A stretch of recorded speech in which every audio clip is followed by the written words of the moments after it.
I'm Sarah Foster, and I am a research associate at the IOF here at UBC and also program manager for Project Seahorse. We really do need to get to 30% of the ocean protected by 2030.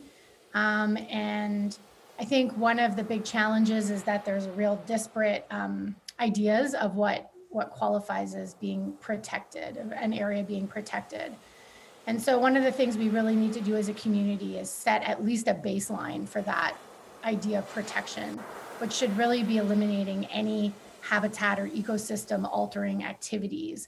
So these would include, for example, destructive fishing practices like bottom trawling, also deep sea mining, or anything that really disturbs the habitat and the ecosystem.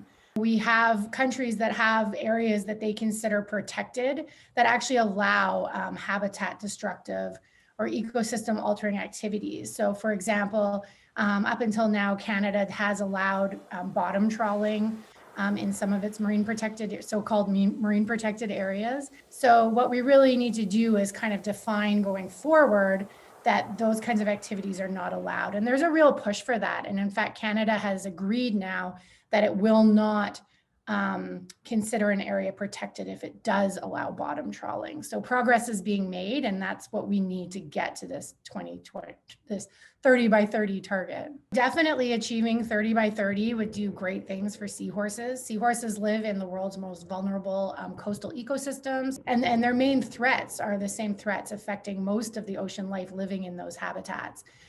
So bottom trawling and other non-selective fishing practices, as well as any kind of habitat damaging activity. And so setting aside 30% of those habitats from those kinds of activities would most certainly help seahorses. And we always say that, you know, not only would it help seahorses, but it would help everything that lives with them in those habitats. So by setting aside achieving 30 by 30, would help seahorses, but also would help the seas in which they live.